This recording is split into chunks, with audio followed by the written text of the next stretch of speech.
ben voilà, bonjour à tous. Donc les enregistrements sont lancés. Bonjour à nos amis qui regarderont ça en différé. Et nous allons donc parler aujourd'hui, donc et en français, du Brexit. Qu'est-ce qui s'est passé depuis le 1er janvier? Alors, c'est les conséquences du Brexit. Le Brexit, il est en route depuis 2016. On a eu une première période qui était une période transitoire, hein, depuis entre janvier 2020 et décembre 2020. Et puis depuis décembre 2020, depuis le 31 décembre, donc maintenant depuis 9 mois, on est dans le Brexit. Le Brexit a eu lieu et les nouvelles règles s'appliquent. Alors, il y a deux documents qui sont absolument essentiels si vous faites des affaires avec l'Angleterre, enfin avec la Grande-Bretagne, pardon, puisque dans la Grande-Bretagne, il n'y a pas que l'Angleterre, il y a l'Écosse, il y a le Pays de Galles, il y a l'Irlande du Nord. Donc voilà.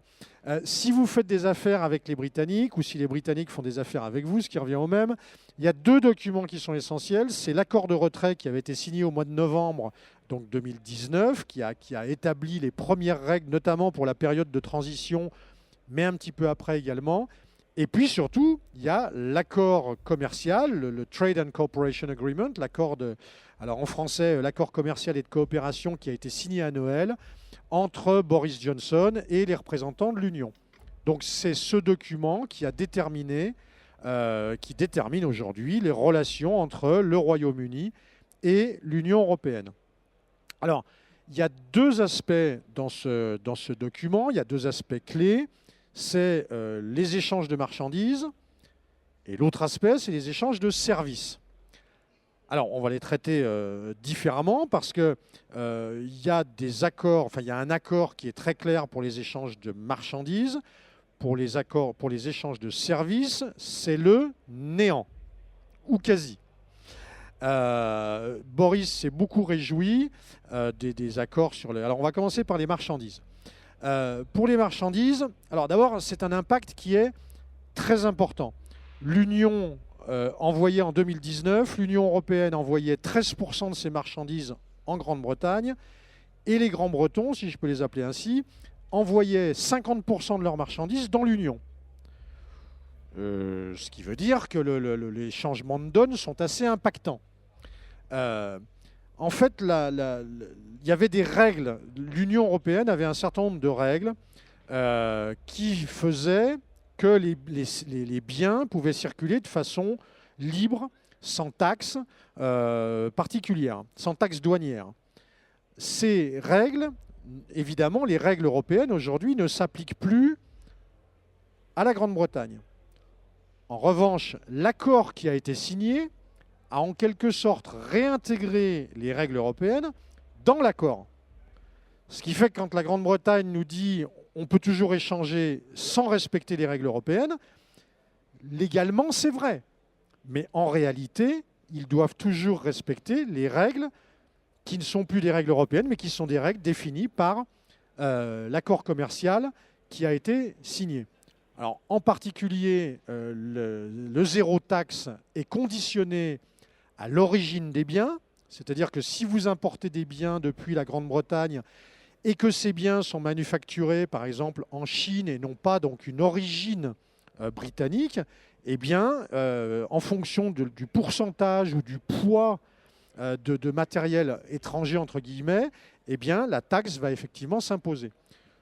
Si la Grande-Bretagne demain se met à faire par exemple du dumping social ou à subventionner des sociétés qui font des biens qui vont être importés dans l'Union, à ce moment-là, il y aura également des taxes. Donc en réalité, il y a ce qu'on appelle le level playing field, c'est-à-dire que l'accord qui a été signé contient un certain nombre de conditions, de règles, alors qui ne sont plus les règles européennes, mais qui sont quand même des règles, qui sont en réalité un copier-coller de ce qu'il y avait avant. Tant que la Grande-Bretagne respecte ses règles, il n'y a pas de taxe. Tant que l'Union respecte ses règles, il n'y a pas de taxe pour aller en Grande-Bretagne. Demain, si ça bouge d'une oreille, il y aura des taxes. Voilà. Donc, j'allais dire de ce point de vue-là, du point de vue de la taxe de base, on peut effectivement dire qu'en l'état, il n'y a pas de conséquences dramatiques pour la Grande-Bretagne. En revanche, ce que l'accord effectivement a mis en place, c'est la déclaration douanière. Ce qui veut donc dire que même s'il n'y a pas de taxe, il y a bel et bien une déclaration douanière, c'est-à-dire une procédure administrative qui n'existait pas avant et qui a été surajoutée comme elle existait il y a 40 ans, avant que les Britanniques ne rentrent dans l'Union. Et donc tout cela, ça a un coût, ça a un temps d'abord, parce que au lieu de prendre le matériel à Paris et de l'emmener à Berlin, il est livré le lendemain, et de le prendre à Londres et de l'amener en Autriche et il est là le lendemain, eh bien, il va falloir remplir des documents, il va falloir remplir des documents de transport, remplir des documents douaniers, et tout cela, ça a un coût. Donc, des délais et des coûts. Alors, il y a une autre incidence du Brexit qui est en train d'apparaître, que vous avez peut-être suivi, qui n'est pas lié à la douane, mais qui est lié au transport, c'est qu'il y a un certain nombre de chauffeurs qui ne peuvent plus aller travailler en Grande-Bretagne. Aujourd'hui, la Grande-Bretagne est à peu près à court de 25% de son staff de chauffeurs. Le staff chauffeur en Grande-Bretagne, c'est entre 380 et 400 000 personnes. Aujourd'hui, il leur en manque 100 000. Donc, voilà, l'échange de marchandises est évidemment toujours possible, mais comme vous le constatez, il est soumis, il est conditionné au fait que ni l'Union ni la Grande-Bretagne, qu'ils respectent des règles qui ont été intégrées dans cet accord. Dans cet accord. Et puis, bien sûr, il y a des conséquences au niveau du transport, comme on vient de le voir. Voilà, en gros, les grandes lignes qu'on peut détacher du Brexit sur cet aspect de transport de marchandises, de biens commerciaux, que la profession, la outdoor, et en particulier le kayak, le raft, le SUP, on le voit ici, hein, il y a du matériel britannique également. Il va y avoir un certain nombre de dispositions qui commencent à se mettre en place. Les échanges ont été extrêmement limités parce que tout était fermé avec le Covid. Donc c'est vrai que ça a un peu effacé les effets du Brexit depuis le 1er janvier. Mais maintenant que les affaires commencent à se reprendre, d'un seul coup, on se réveille un peu. Il y a une espèce de coma, une espèce de léthargie. Moi, j'ai au téléphone des Britanniques tous les jours parce qu'on a énormément de membres ou de clients. J'interviens aussi pour une société qui fait du conseil juridique pour ses ressortissants européens. Et on a très clairement aujourd'hui un réveil en disant ah bon, bah, ça y est, on sort, qu'est-ce qui se passe?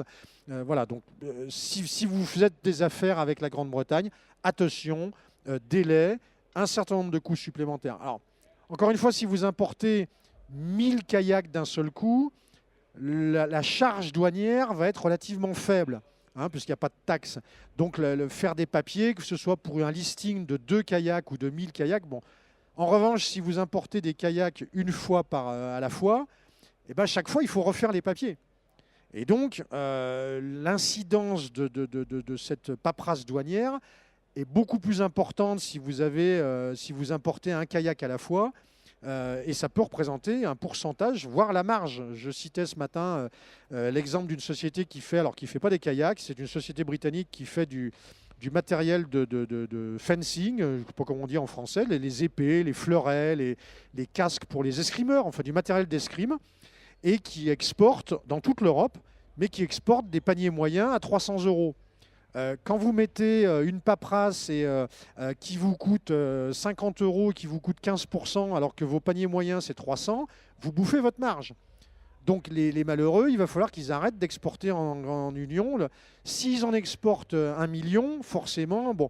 Alors il y a un certain nombre je discutais ce matin d'ailleurs avec un distributeur français qui travaille avec des exportateurs britanniques. Ils sont en train de monter une plateforme et effectivement ils vont trouver des solutions pour avoir une pré-exportation en quelque sorte et puis ensuite une distribution. On imagine bien le modèle qui va être suivi.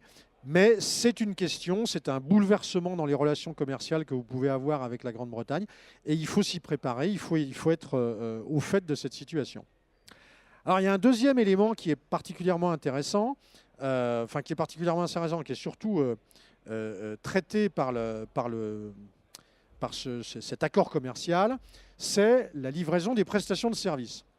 Alors, c'est très important dans la outdoor parce que une fois que les SUP sont vendus, une fois que les kayaks sont vendus, une fois que tout ça est vendu, que le matériel est vendu, eh bien, il est vendu à un certain nombre de gens, des tour opérateurs, des gens qui ont des bases de rafts, des bases de kayak, des bases de ce qu'on veut, des bases d'outdoor, hein, comme on en a des dizaines qui sont membres. Il y a à peu près en Europe, il y a à peu près 20-25 000 sociétés qui font du parcours acrobatique en hauteur, du ski, du VTT, du raft, du kayak, de la plongée sous-marine, etc. Il y en a à peu près 1 millier qui sont membres de notre organisation, donc on les connaît bien, on voit bien comment ça se passe. Et chez ces gens, eh bien, soit c'était des sociétés britanniques qui venaient livrer la prestation depuis la Grande-Bretagne, soit c'était des travailleurs indépendants britanniques qui venaient être guides de raft. Enfin, je veux dire, on le sait tous, les Britanniques ont toujours été des joueurs extrêmement sérieux en matière d'outdoor, tant du point de vue de la production de matériel que de la formation professionnelle, que ce soit en canoë, en raft, en escalade, etc., ou le tour operating. La relation de prestation de service avec la Grande-Bretagne est évidemment extrêmement importante dans l'outdoor. Je fais expliquer à personne le poids des Britanniques dans l'outdoor. Alors, aujourd'hui, qu'est-ce qu'on a comme situation ? L'accord commercial prévoit 4 grandes possibilités de relations pour livrer des prestations de services.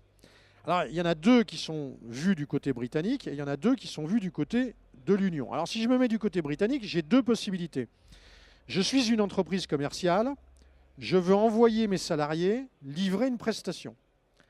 Ou bien, je suis un travailleur indépendant et j'ai des clients avec moi, ou bien je veux aller en France ou en Italie pour livrer des prestations de kayak, par exemple, pour une base de raft ou pour je ne sais pas qui, avec qui j'ai un contrat commercial. Donc je suis en tout cas du côté britannique et je veux aller en Italie ou je veux aller en France. Alors dans ces cas-là, c'est plus la fête.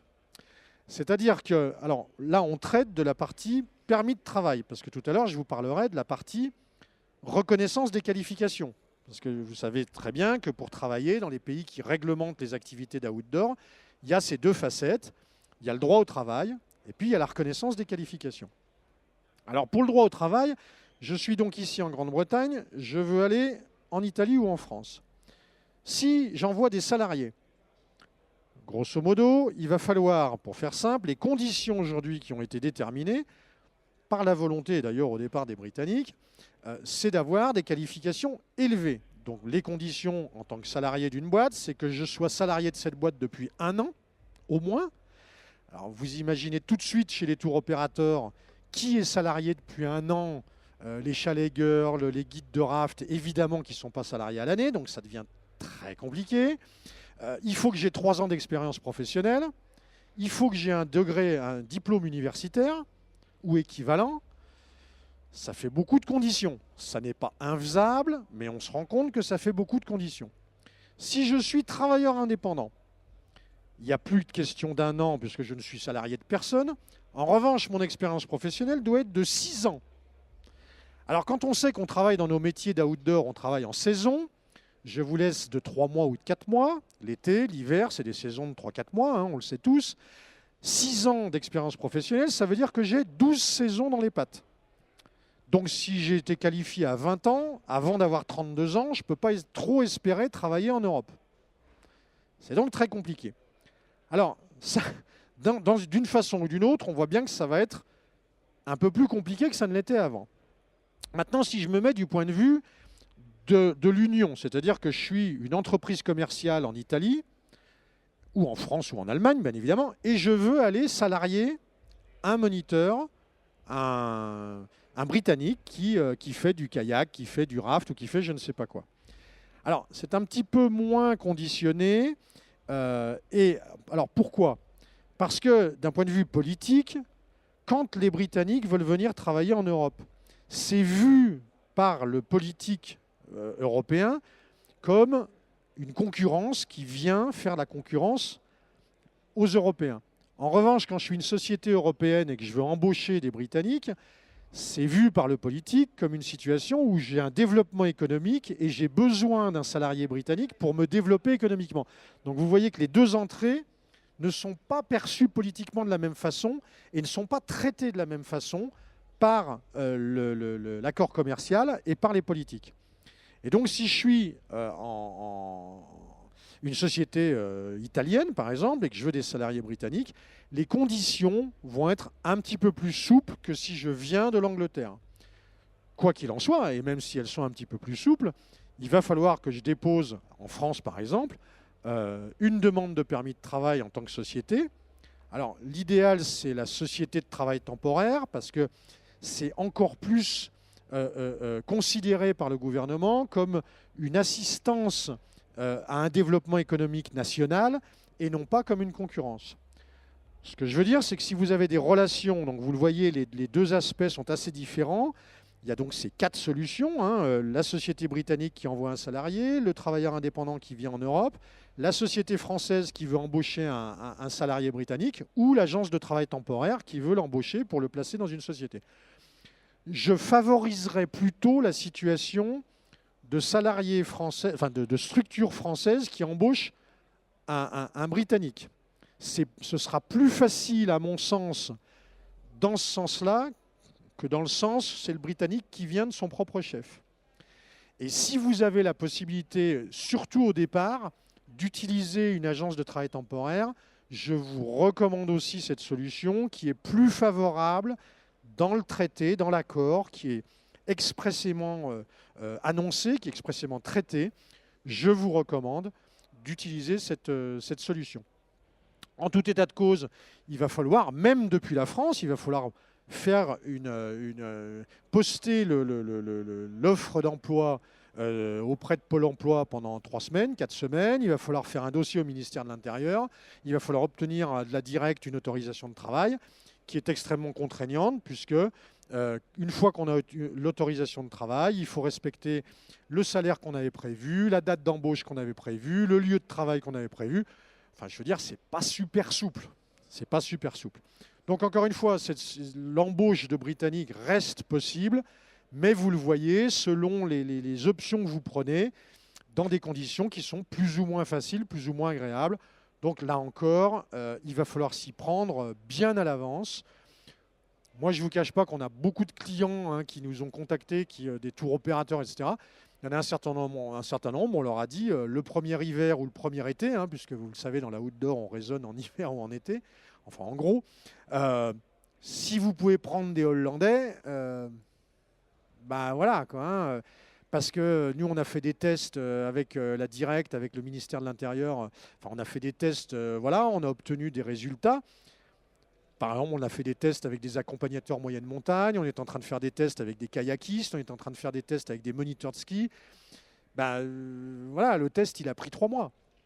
Donc, alors qu'avant, enfin, vous le savez tous, dans les stations de ski, dans les bases de raft, on embauchait un Britannique comme ça, quoi.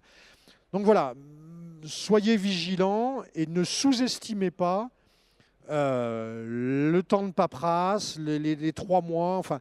À mon avis, une embauche pour la saison d'été, à partir du mois de juin, vous démarrez à partir du mois de janvier-février pour vous mettre en place si vous voulez un Britannique. Parce que si vous vous attaquez au mois de mai, c'est même pas la peine, quoi.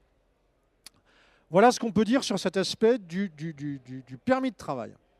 Alors, il y a un deuxième aspect dans la relation, de travail, c'est la reconnaissance des qualifications. Pourquoi ?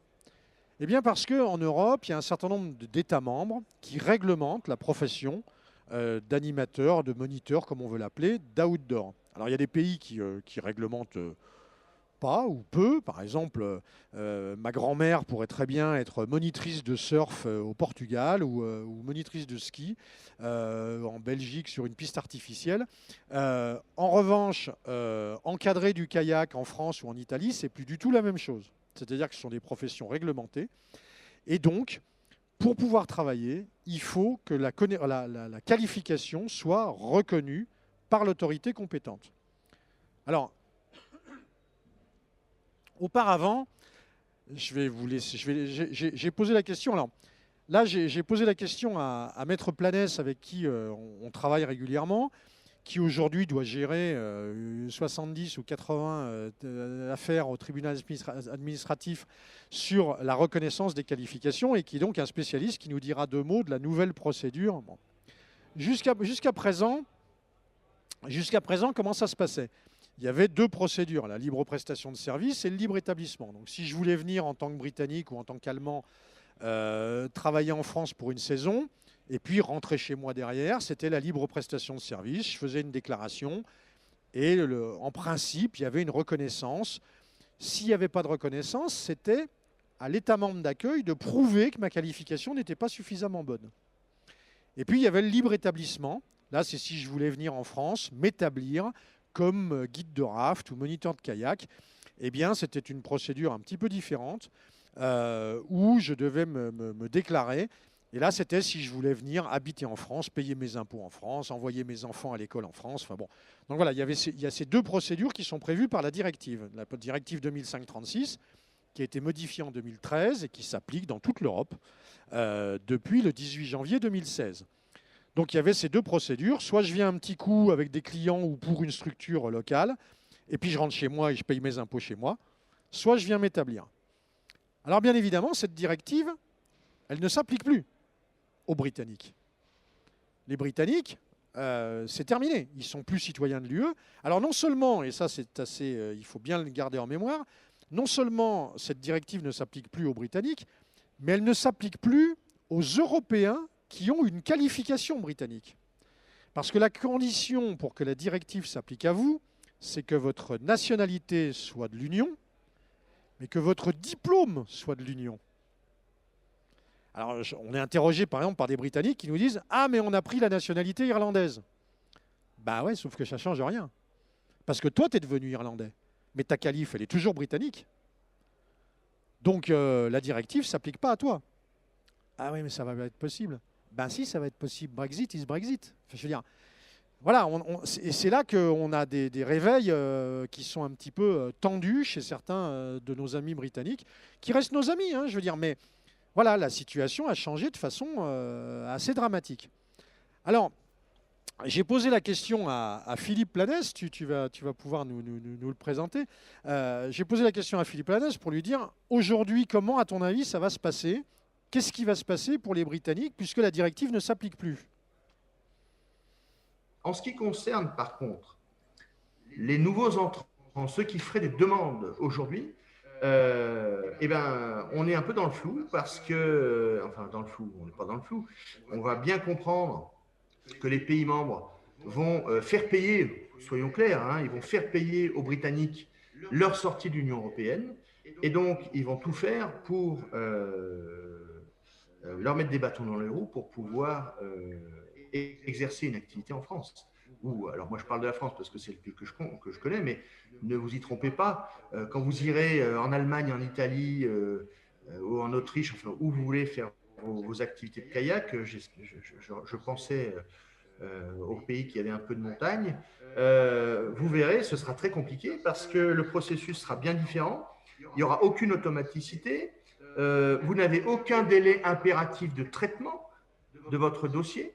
Donc, déjà que nous rencontrions des résistances administratives dans les pays de l'Union entre membres de l'Union européenne, je peux vous dire que là, les délais de traitement seront incommensurables. On vous demandera toujours des papiers complémentaires. On vous dira que vous ne prouvez pas. Alors là, c'est complètement différent puisqu'il va falloir prouver, il va falloir faire des démonstrations sur le contenu de votre diplôme, on vous demandera de les traduire, enfin on vous mettra tout ce qui est possible, ce sera très très compliqué. Et donc je crains que les délais de traitement soient très longs, que les réponses soient négatives pour la plupart, qu'il faille ensuite engager des procédures dans le tribunal administratif, puisqu'en France vous avez une juridiction spécialisée pour contester les décisions de l'État. Donc ce sera long. Alors si vous avez le même diplôme ou la même qualification que de personnes qui ont ces qualifications et qui ont vu la reconnaissance s'appliquer en France au préalable, on pourra se prévaloir sans doute de jurisprudence en disant si cette qualification, nonobstant, mais ce sera sur un autre terrain juridique, nonobstant le fait que je ne suis pas dans l'Union européenne, cette qualification a été validée par l'Union européenne. On ne pourra pas, par exemple, si on prend l'exemple de l'accord sur le CTT, anciennement MOU en ski, vous aviez une liste de qualifications qui était considérée comme d'exercer sur l'ensemble du territoire de l'Union européenne, une activité de moniteur de ski. Bon ben, si votre qualification figurait sur cette liste, vous pourrez quand même vous en prévaloir en disant mais l'analyse de l'équivalence a déjà été faite. Je vous démontre, c'est un élément probatoire, mais ce n'est plus un élément de droit automatique. Mais ça implique qu'il y aura une bagarre juridique pour pouvoir faire reconnaître ces droits, ce qui veut dire que pendant cette période-là, un certain nombre de Britanniques ne pourront pas intervenir sur le territoire de l'Union européenne, en tout cas pays par pays. Et surtout, ça implique qu'il faudra engager des procédures, ce qui a un coût nécessairement. Donc, la bataille ne fait que commencer et c'est très compliqué pour les Britanniques qui n'ont pas fait de déclaration avant le 31 décembre 2020. Alors, oui, tout à fait, Jean-Yves, la difficulté se rajoute. Je vais poser la question pays par pays. Au sein de l'Union européenne, pour ce qui s'applique encore pour tous les États membres de l'Union européenne, la reconnaissance des qualifications, bien qu'elle soit facilitée par les directives, se fait déjà pays par pays. C'est-à-dire que si vous avez une qualification qui est reconnue en France, elle n'est pas automatiquement reconnue en Italie, sauf, je vous donnais l'exemple du CTT, anciennement MOU dans le ski, qui prévoyait un accord, et c'est un accord supranational et multilatéral qui permet de faciliter la reconnaissance dans l'ensemble des pays de l'Union européenne.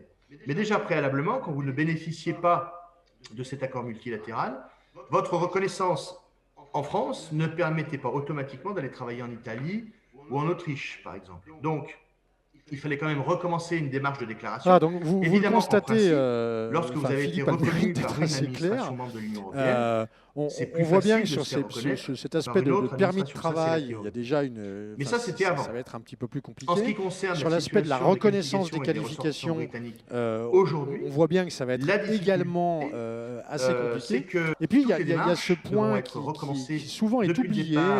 Il y a un certain nombre de gens qui nous disent « Ah, mais moi, j'ai le droit de travailler en France, donc j'ai le droit de travailler en Italie. » Eh bien non, sans la directive, que ce soit du point de vue du permis de travail ou que ce soit du point de vue de la reconnaissance des qualifications, non seulement il va falloir que les Britanniques passent à la moulinette à chaque fois qu'ils vont vouloir venir, ils viennent 15 jours, boum, dossier de permis de travail, reconnaissance de qualif, ils reviennent 15 jours, nouveau permis de travail. Alors une fois que la qualification est reconnue, elle est reconnue, bon. Mais s'ils veulent aller faire la même chose en Italie, boum, redossier de permis de travail en Italie. Puis s'ils veulent aller 15 jours avec leurs clients en Autriche, boum, redossier en Autriche. Pour venir travailler en France, pour livrer une prestation de service. Moi, on a des clients ou des membres dans notre organisation ou des clients dans la société commerciale avec laquelle j'interviens. Ils avaient l'habitude de venir avec des groupes faire une semaine de kayak en France, une semaine de kayak en Italie et puis 3 jours en Autriche. Les pays membres de l'Union européenne, bon courage. De fait. Donc voilà, encore une fois, ça n'est pas infaisable, mais les conditions ont énormément changé. Voilà, ce qu'on peut dire aujourd'hui, enfin nous en l'état de notre expérience, alors c'est vrai que les dossiers commencent à rentrer, parce qu'en fait le Brexit c'est le 1er janvier, donc les dossiers on a fait un été, mais avec le Covid ils ne sont pas descendus, tout le monde était un peu bloqué en Grande-Bretagne. Donc aujourd'hui, l'hiver dernier, on n'a rien fait puisque les stations étaient fermées, donc il n'y avait même pas de questions. Donc c'est aujourd'hui que les premiers Britanniques arrivent en Europe, de la outdoor, arrivent en Europe pour livrer des prestations de services.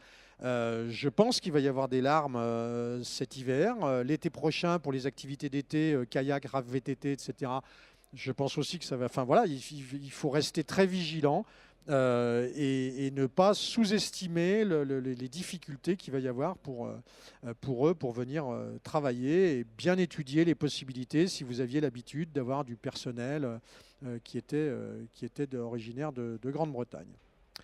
Voilà ce que je voulais vous dire aujourd'hui, vous passer comme information sur ce Brexit. Peut-être que vous avez des questions. En tout cas, je reste à votre disposition, évidemment, pour vous passer plus d'informations si vous le souhaitez. Je referai ce webinaire à 4 heures ce soir en anglais.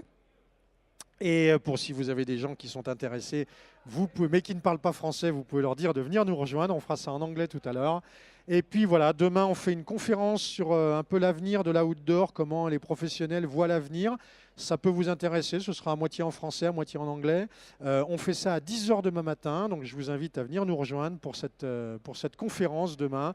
On va essayer de dégager des tendances, qu'est-ce qui qu'est-ce qui apparaît, qu'est-ce qui se passe dans la outdoor et en particulier dans les activités d'eau, hein, mer, rivière, lac, etc. Donc ça, c'est pour demain. En attendant, je vous remercie de votre présence. Je vous souhaite un très bon show.